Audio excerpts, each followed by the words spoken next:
Hi hello നമസ്കാരം. നന്ദോസ് കിച്ചണിലേക്ക് എല്ലാവർക്കും സ്വാഗതം. ഇന്ന് ഞാൻ വന്നിരിക്കുന്നത് ചെറിയൊരു വ്ളോഗുമായിട്ടാണ്. ഒരു സൺഡേ സ്പെഷ്യലായിട്ടുള്ള കുഞ്ഞു വ്ളോഗാണ്. അപ്പോൾ എല്ലാവരും വീഡിയോ ഫുള്ളായിട്ട് തന്നെ കാണുക. കണ്ടതിന് ശേഷം നിങ്ങളുടെ അഭിപ്രായങ്ങൾ കമൻറ്റ് ചെയ്യാൻ മറക്കരുത്. അപ്പോൾ ഇത് ഞാൻ അന്നേ ദിവസം, അതായത് ഞായറാഴ്ചയുടെ അന്ന് നമ്മൾ കൊടുത്ത ഒരു കേക്കിൻ്റെ ഓർഡറാണ്. മാംഗോ ട്രഫിളാണ്. അപ്പോൾ അതെല്ലാം കൊണ്ടുവന്ന് കൊടുത്തതിന് ശേഷം തിരിച്ച് വരുന്ന വഴി ഇച്ചിരി ബീഫും അതുപോലെ കപ്പയും എല്ലാം വാങ്ങിച്ച്, ലിവറും ഒക്കെ വാങ്ങിച്ചിട്ട് വന്നു.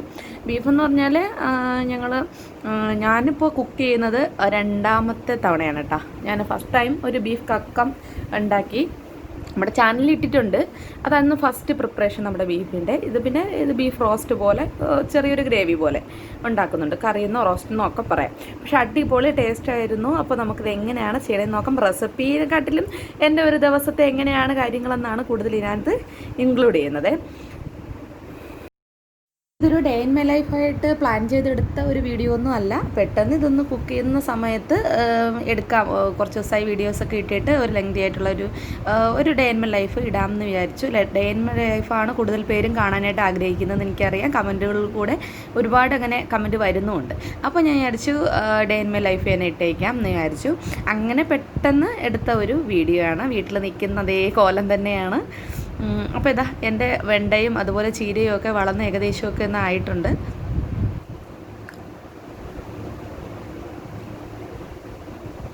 അതുപോലെ ടൊമാറ്റോയൊക്കെ വളർന്ന് അതുപോലെ നിൽക്കുന്നുണ്ട്.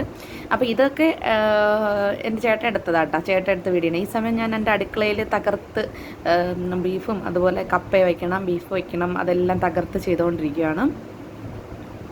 അപ്പോൾ ഇതൊക്കെ ഞാനറിയാതെ ഒരുപാട് സീൻസ് എടുത്ത് വെച്ചിട്ടുണ്ട്. ഞാൻ ഇങ്ങനെ ഡബ് ചെയ്യാൻ നേരത്താണ് അത് കണ്ടത്, എന്തൊക്കെയാണ് എടുത്തതെന്നൊക്കെ കണ്ടത്. അപ്പോൾ വിചാരിച്ച് കുറേയൊക്കെ എഡിറ്റ് ചെയ്യാതെ ഞാനത് ഫുള്ളായിട്ട് തന്നെ ഇട്ടിട്ടുണ്ട്. അപ്പോൾ ഈ ഒരു സ്പെഷ്യൽ എന്ന് പറഞ്ഞാൽ ഇപ്പം ഞാൻ എൻ്റെ കിച്ചണിൽ ഇങ്ങനെ ഒരു മണി പ്ലാന്റ് ചെറിയൊരു ബോട്ടിൽ വെള്ളത്തിലിട്ട് വെച്ചിട്ടുണ്ട് കേട്ടോ. സംഭവം ഇത് കണ്ടോ, നമ്മൾ കുക്ക് ചെയ്യാൻ കയറുമ്പോൾ അടുക്കള ഫുള്ള് വൃത്തികേടായിട്ട് മാറും. പിന്നെ അതിനെ ക്ലീൻ ചെയ്തെടുക്കാമെന്നാണ് യഥാർത്ഥ ജോലി.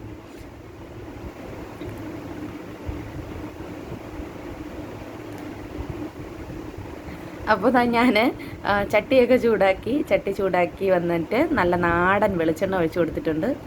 അതെന്താണെന്നറിയോ, എൻ്റെ മോള് ഇവിടെ ഡാൻസൊക്കെ കഴിഞ്ഞ് വന്ന് ഒരു 11 മണിയായപ്പോൾ കാപ്പി കുടിച്ചു. നെയ് റോസ്റ്റ് ഉണ്ടാക്കി കൊടുത്തു. ചമ്മന്തിയും നെയ് റോസ്റ്റ്, ചമ്മന്തിയല്ല നമ്മുടെ ഉഴുന്നുപൊടി നെയ് റോസ്റ്റൊക്കെ ഉണ്ടാക്കി കൊടുത്തിട്ട് സംഭവം പാല് കുടിക്കാതെ തനിയെ കിടന്ന് ഉറങ്ങിപ്പോയി. പിന്നെ ഇനിയിപ്പോൾ 2-3 മണിയാകും, പിന്നെ ലഞ്ച് കഴിക്കാറാവും. അപ്പോൾ ആ പാല് ഹസ്ബൻഡിന് കൊടുത്തതാണ് കാണിക്കുന്നത്. അങ്ങനെ ലിവർ ഏകദേശമൊക്കെ ഒന്ന് വാട്ടിയെടുത്തിട്ടുണ്ട്. നല്ലൊരു ഫ്രൈ പോലെ, നമ്മുടെ ഡ്രൈ ഫ്രൈ എന്നൊക്കെ വേണമെങ്കിൽ പറയാം. നല്ല ടേസ്റ്റ് ഉണ്ട്. ഉപ്പുണ്ടാകുന്നൊക്കെ നോക്കുവാണ് കേട്ടോ. ഇതൊന്നും ഞാൻ കണ്ടതേ ഇല്ല എടുത്ത് വെച്ചിരിക്കുന്നു. അപ്പോൾ എന്തായാലും ഇതൊക്കെ കിടക്കട്ടെ. ഇനി ഞാൻ ഒന്നും എഡിറ്റ് ചെയ്യുന്നില്ല. ഇതൊക്കെ കിടക്കട്ടെ. ഇപ്പം മനസ്സിലായല്ലോ നമ്മളെങ്ങനെയാണെന്ന്. അപ്പോൾ നല്ല ആവശ്യത്തിന് ഉപ്പും എരിവും ഒക്കെ ഉണ്ട്. കുരുമുളക് ഇട്ടിട്ടാണ് ചെയ്തത്. ഇതെങ്ങനെയാണ് ചെയ്തതെന്ന് വെച്ചാൽ നമ്മൾ മുളക് പൊടിയും മല്ലിപ്പൊടിയും അതുപോലെ കുറച്ച് മല്ലിപ്പൊടി, മുളക് പൊടി, പിന്നെ എരിവുള്ള മുളക് പൊടി, കാശ്മീരി മുളകും എരിവുള്ള മുളകും, പിന്നെ കൂടുതൽ കുരുമുളക് പൊടി, ഇഞ്ചി, വെളുത്തുള്ളി, ഒരു പച്ചമുളക്, ഇതെല്ലാം കൂടെ ഇട്ടിട്ട് മിക്സിയുടെ ജാറിൽ നല്ല പേസ്റ്റ് പോലെ, ഉപ്പും കൂടെ ഇട്ടിട്ട് പേസ്റ്റ് പോലെ അരച്ചെടുത്തിട്ട് ഇങ്ങനെ ഇതാക്കിയാണ്. ഇതിൻ്റെ റെസിപ്പി ഞാൻ കാണിക്കാം. ഞാൻ പറഞ്ഞില്ലേ നേരത്തെ നമ്മൾ തട്ടിക്കൂട്ടിയാണ് ചെയ്തതെന്ന്. അതുകൊണ്ട് തന്നെ റെസിപ്പീസ് ഒന്നും ഇടാൻ പകുതി വഴിയിലാണ് ഇങ്ങനെ ഒരു വീഡിയോ എടുക്കാം എന്ന് തന്നെ വിചാരിച്ചത്. അപ്പോൾ അപ്പുറത്തെ അടുപ്പിൽ നമ്മുടെ മൺചട്ടിയിൽ ബീഫ് വയ്ക്കാനുള്ള പരിപാടികൾ തുടങ്ങുകയാണ്. കുക്കറിൽ മഞ്ഞൾപ്പൊടിയും മുളക് പൊടിയും മല്ലിപ്പൊടിയും കുരുമുളക് പൊടിയും ഇട്ടിട്ട് ബീഫിനെ 2 വിസിൽ കേൾപ്പിച്ച് ഞാൻ മാറ്റി വെച്ചിട്ടുണ്ട്. ഇത് ഉള്ളി വഴറ്റുകയാണ്. ഉള്ളിയും ഒരു തക്കാളിയും, 1 കിലോ ബീഫ് വയ്ക്കുന്നുള്ളൂ. 1 കിലോ വാങ്ങിച്ചു, 1 കിലോ ഫ്രിഡ്ജിൽ വെച്ചിട്ടുണ്ട്. 1 കിലോ ആണ് വയ്ക്കുന്നത്. ചെറിയ ഉള്ളിയാണ് കൂടുതൽ ഞാൻ അതിനകത്ത് ഇട്ടേക്കുന്നത്. ചെറിയ ഉള്ളി, അതുപോലെ സവോള, 2 സവോള ചെറിയുള്ളി ഇട്ടിട്ടുണ്ട്. ഇന്നത്തെ ബീഫ് റോസ്റ്റ് ഞാൻ തേങ്ങ കൊത്തിട്ടിട്ടാണ് ചെയ്യുന്നത് കേട്ടോ. നല്ല ടേസ്റ്റായിരുന്നു. നമ്മൾ നാടൻ ബീഫ് റോസ്റ്റ് നമ്മൾ കഴിക്കില്ലേ, അതേ സൂപ്പറായിട്ട് തന്നെ വന്നിട്ടുണ്ടായിരുന്നു.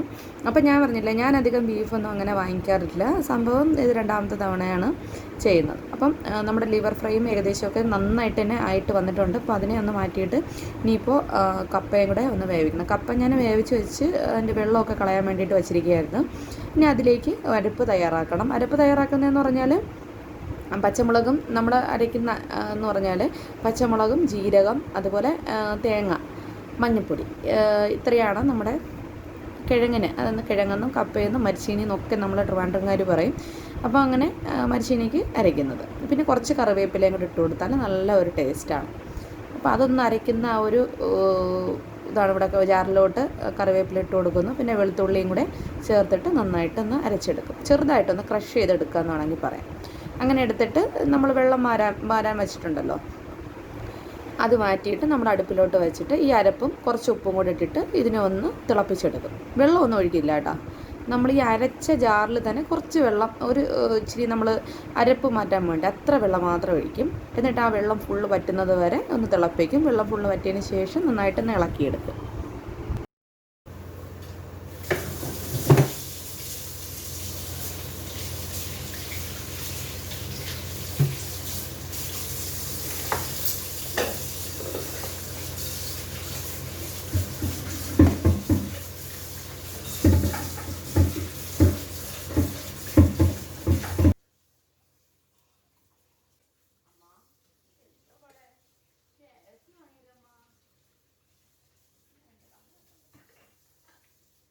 അപ്പോൾ ഏകദേശം ജോലികളെല്ലാം ഒന്ന് ഒഴിഞ്ഞു വരികയാണ്. പിന്നെ ഇതാ ഇനിയുള്ളതെന്ന് പറഞ്ഞാൽ ക്ലീനിങ് ആണ്.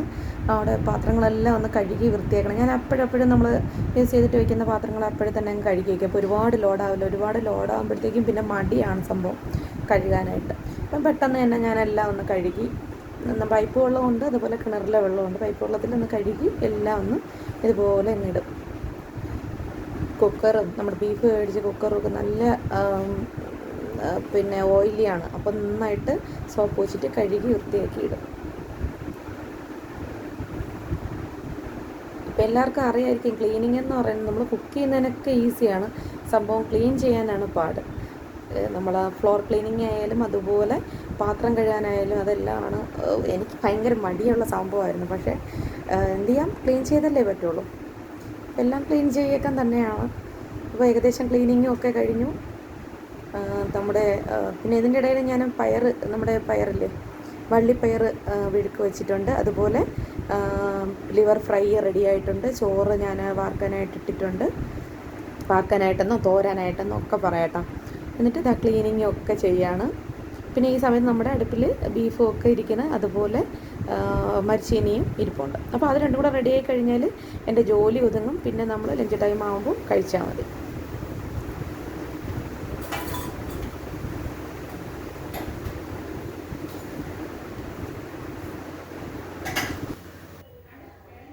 എന്നിട്ട് കൗണ്ടർ ടോപ്പ് ഞാനൊന്ന് തുടച്ചെടുക്കുകയാണേ. അപ്പോഴെപ്പോഴും ഒന്ന് തുടച്ചെടുക്കുകയാണെങ്കിൽ പിന്നെ ഒരുപാട് വൃത്തികേടായി കിടക്കത്തില്ല.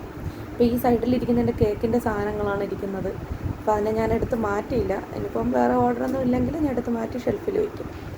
ഇതിപ്പോൾ എന്താ കുറച്ച് വൃത്തിയാക്കാൻ വേണ്ടിയിട്ട് ആൾ പോവുകയാണ്. അതിൻ്റെ നമ്മൾ ന്യൂ ഇയറും ക്രിസ്മസും ഒക്കെ ആയതുകൊണ്ട് ഇച്ചിരി തിരക്കായി പോയെന്ന് ഞാൻ പറഞ്ഞിട്ടില്ലായിരുന്നു. അങ്ങനെ തിരക്കായതുകൊണ്ട് തന്നെ ഇത് ക്ലീനിങ് എല്ലാം നടക്കുന്നില്ല. എല്ലാം കാട് പിടിച്ച് കിടക്കണം. അപ്പോൾ കുറച്ച് അതിൻ്റെ ക്ലീനിങ് എല്ലാം, അതായത് അതിൻ്റെ വേറെ പുല്ലൊക്കെ പിടിച്ച് കിടക്കുമല്ലോ, മഷിത്തണ്ടും പുല്ലും, അതെല്ലാം ഒന്ന് ക്ലീൻ ചെയ്യണം. അപ്പോൾ ഈ സമയം ഞാൻ അടുക്കള ഫുള്ളും ക്ലീൻ ചെയ്യുന്നു, തൂക്കുന്നു, അങ്ങനെയുള്ള കാര്യങ്ങളൊക്കെ ഉണ്ട്.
വേസ്റ്റ് ഇങ്ങോട്ട് ഇട്.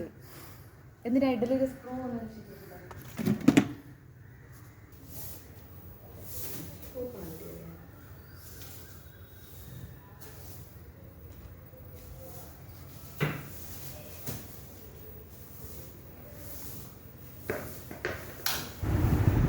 അപ്പോൾ ഈ സമയത്ത് ഞാനിത് വേസ്റ്റ് കൊണ്ടുവന്നു.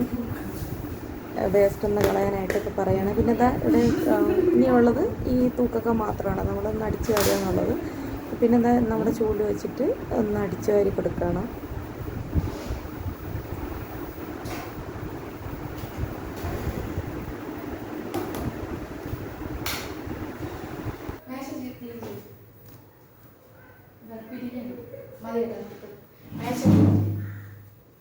ഇനി അടുത്ത ടി വിയിലേക്ക് കളവണം.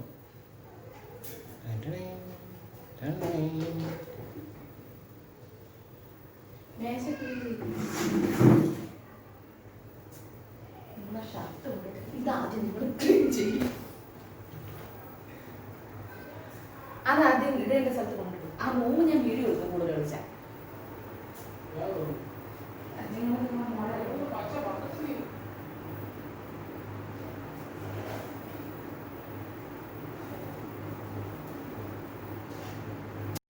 പിന്നെ ഇന്ന് എന്താണ് ഇങ്ങനെയൊക്കെ ചെയ്യാൻ, അതായത് ഇച്ചിരി ഒന്ന് നമ്മൾ ഫുഡൊക്കെ ഒന്ന് ബീഫും ഒക്കെ വാങ്ങിച്ചിട്ടൊന്ന് സെലിബ്രേറ്റ് ചെയ്യാമെന്നാണ് മനസ്സിൽ കരുതിയത്. കാരണം എന്ന് വെച്ചാൽ ഇന്നൊരു സ്പെഷ്യൽ ഡേ അല്ല സംഭവം സ്പെഷ്യൽ ഡേ എന്താണെന്ന് വെച്ചാൽ ജനുവരി 14 എൻ്റെ ചേട്ടൻ്റെ അതായത് ഹസ്ബൻഡിൻ്റെ ബർത്ത്ഡേ ആണ്. അപ്പോൾ അതും ജനുവരി 30 ഞങ്ങളുടെ വെഡിങ് ആനിവേഴ്സറിയും കൂടെയാണ്. രണ്ടിൻ്റെയും കൂടി വർക്കിംഗ് ഡേ ആണ് 2 ദിവസവും സംഭവം. അത് രണ്ടും കൂടെ ഒരുമിച്ചിട്ട് ഇന്നങ്ങ് സെലിബ്രേറ്റ് ചെയ്യുകയാണ്. രണ്ടും കൂടെ ഒരു ദിവസം ആക്കിയിട്ട് ഞങ്ങൾ തന്നെ അങ്ങ് സെലിബ്രേറ്റ് ചെയ്തു. അപ്പോൾ അത്രയേ ഉള്ളൂ. അപ്പോൾ കിഴങ്ങും അതുപോലെ ബീഫും ഒക്കെ വെച്ചിട്ട് ഊണൊക്കെ കഴിഞ്ഞു.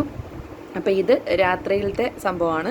രാത്രിയിൽ KFC വേണമെന്ന് പറഞ്ഞിട്ട്, എൻ്റെ മോക്ക് വേണമെന്ന് പറഞ്ഞിട്ട് നമ്മൾ KFCയിൽ ഓർഡർ ചെയ്യാൻ പോയപ്പോൾ ഒരു 8-8:30 മണിയൊക്കെ കഴിഞ്ഞപ്പോൾ പിന്നെ അവൈലബിൾ അല്ല, ഡെലിവറി അവൈലബിൾ അല്ല. പിന്നെ നമ്മൾ സ്വിഗ്ഗി വഴി ഓർഡർ ചെയ്തതാണ് സംഭവം. ഇതെല്ലാത്തിനും കൂടിയിട്ട് 600 രൂപ അടുപ്പിച്ചായി, 600 രൂപയായി. അപ്പോൾ ഈ ടച്ചപ്പും അതുപോലെ റൈസും അതുപോലെ ചിക്കൻ പീസസും ഒക്കെ ഉണ്ട്. പക്ഷെ എനിക്ക് ആ റൈസിൻ്റെ ആ ഒരു ടേസ്റ്റൊന്നും അങ്ങനെ പിടിച്ചില്ല. പിന്നെ ഈ ചിക്കൻ ഇഷ്ടപ്പെട്ടു കേട്ടോ. ഇത് പിന്നെ ഞാൻ മുന്നേ KFC കഴിക്കണം എന്നുള്ളൊരു ആഗ്രഹത്തിൽ ഇതിന് മുന്നേ നമ്മൾ KFCയിൽ സ്റ്റാച്യൂവിലുള്ള KFCയിൽ പോയി. പക്ഷേ അപ്പോൾ ക്ലോസിങ് ടൈമായി. അപ്പോൾ എന്താ ചെയ്തതെന്ന് വെച്ചാൽ അടുത്തുള്ള സംസം ഹോട്ടലിൽ, പാളയത്തുള്ള സംസം ഹോട്ടലിൽ പോയപ്പോൾ ബ്രോസ്റ്റഡ് ചിക്കൻ വാങ്ങിച്ചു. പക്ഷേ എനിക്ക് എല്ലാവർക്കും ഇഷ്ടപ്പെട്ടു, പക്ഷേ എനിക്ക് അത്ര ഒരു ടേസ്റ്റ് അങ്ങനെ ഇഷ്ടപ്പെട്ടില്ല. KFCയിൽ ആ ഒരു ടേസ്റ്റ് വേറെ കിട്ടില്ല. എനിക്ക് ഇഷ്ടപ്പെട്ടില്ല സംഭവം. KFCയിൽ ഇത് ഇഷ്ടപ്പെട്ടു, ഇവിടുത്തെ റൈസ് പക്ഷേ എനിക്ക് അത്ര അങ്ങോട്ട് ഇഷ്ടപ്പെട്ടില്ല. പക്ഷേ അവരെല്ലാം കഴിച്ചു, ഹാപ്പി ആയിട്ട് കഴിച്ചു, എല്ലാ കാര്യങ്ങളും ഒക്കെ ചെയ്തു. അപ്പോൾ അങ്ങനെ ഇന്ന് ഞങ്ങൾ ബർത്ത്ഡേയും സെലിബ്രേറ്റ് ചെയ്തു, ആനിവേഴ്സറിയും സെലിബ്രേറ്റ് ചെയ്തു. അല്ല, ആനിവേഴ്സറി ചിലപ്പോൾ ഇനി ഒരു സൺഡേ വന്നാൽ ചിലപ്പോൾ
ആനിവേഴ്സറി ചിലപ്പോൾ ഇനി ഒരു സൺഡേ വന്നാൽ ചിലപ്പോൾ സെലിബ്രേറ്റ് ചെയ്തെന്ന് വരാം, അത് പറയാൻ പറ്റത്തില്ല. പക്ഷേ ബർത്ത്ഡേ നമ്മൾ സെലിബ്രേറ്റ് ചെയ്തു. ഇനിയിപ്പോൾ വ്യാഴാഴ്ചയല്ലേ ബർത്ത്ഡേ, അപ്പോൾ ഇന്നിപ്പോൾ സൺഡേ ആയി, വ്യാഴാഴ്ച വർക്കിംഗ് ഡേ ആണ്. അപ്പം ഞാനും മോള് മാത്രമേ കാണത്തുള്ളൂ കഴിക്കാനായിട്ട്. പിന്നെ നമ്മൾ രണ്ടും മാത്രം എന്തോന്നാ, അതുകൊണ്ട് അന്ന് ഇച്ചിരി ബീഫ് ബാക്കി വെച്ചിട്ടുണ്ട്. അന്നത്തേക്ക് അത് ബീഫ് ബിരിയാണി എന്തെങ്കിലും ഉണ്ടാക്കും, അത്രയാണ്. പക്ഷേ ഇന്ന് ഒരുമിച്ചിരുന്ന് കഴിക്കുന്ന പറ്റത്തില്ലാത്തതുകൊണ്ട് തന്നെ ഇന്ന് ആ ഒരു സെലിബ്രേഷൻ ഇന്നങ്ങ് ഒതുക്കി എന്ന് വേണമെങ്കിൽ പറയാം. അങ്ങനെ അപ്പം ഞങ്ങളുടെ സെലിബ്രേഷനും കാര്യങ്ങളും എല്ലാം കഴിഞ്ഞു. KFCയും അതുപോലെ ബീഫും ഒക്കെ ആയിട്ട് കഴിഞ്ഞു എല്ലാം കഴിഞ്ഞു വരുന്നുണ്ട്. KFCയും ഇതുപോലെ തന്നെ ഞാൻ അപൂർവം, നമ്മൾ കോവിഡ് കഴിഞ്ഞ ശേഷം ഇതുവരെ വാങ്ങിച്ചിട്ടില്ല, ഇപ്പോഴാണ് ഒന്ന് വാങ്ങിക്കുന്നത്. അപ്പോൾ എല്ലാവർക്കും റൈസൊക്കെ ഇഷ്ടമായിട്ടാണ്, എനിക്ക് മാത്രമാണ് സംഭവം പിടിക്കാത്തത്. അപ്പോൾ എല്ലാവരും ആസ്വദിച്ച് കഴിച്ചിട്ട് എന്താണ് അവരവരുടെ ജോലി നോക്കി. ഞാൻ എൻ്റെ പാത്രങ്ങൾ കഴുകാനും ഒക്കെ വീണ്ടും പോയി കിച്ചൺ വീണ്ടും വൃത്തിയാക്കി. അപ്പോൾ ഇപ്പോൾ ഫാസ്റ്റ് ഫുഡ് വാങ്ങിച്ചുകൊണ്ട് തന്നെ ഒരുപാട് പാത്രങ്ങളൊന്നും ഇല്ല കഴുകാൻ, എല്ലാത്തിനുമായിട്ട് കുറച്ച് പാത്രങ്ങൾ, നമ്മളിത് കഴിച്ച പാത്രങ്ങൾ മാത്രമേ ഉള്ളൂ, എല്ലാം കഴുകിയിട്ട്. അപ്പോൾ അങ്ങനെ എൻ്റെ ഒരു സൺഡേ ഇതോടുകൂടി തീരുകയാണ്. അപ്പോൾ എല്ലാവർക്കും ഈ ഒരു ചെറിയൊരു വീഡിയോ ഇഷ്ടമായെന്ന് വിചാരിക്കുന്നു. ഇഷ്ടമായെങ്കിൽ തീർച്ചയായിട്ടും ലൈക്ക് ചെയ്യാനും അതുപോലെ സബ്സ്ക്രൈബ് ചെയ്യാനും മറക്കരുത്. നല്ലൊരു വീഡിയോ ആയിട്ട് നമുക്ക് വീണ്ടും കാണാം. Bye bye.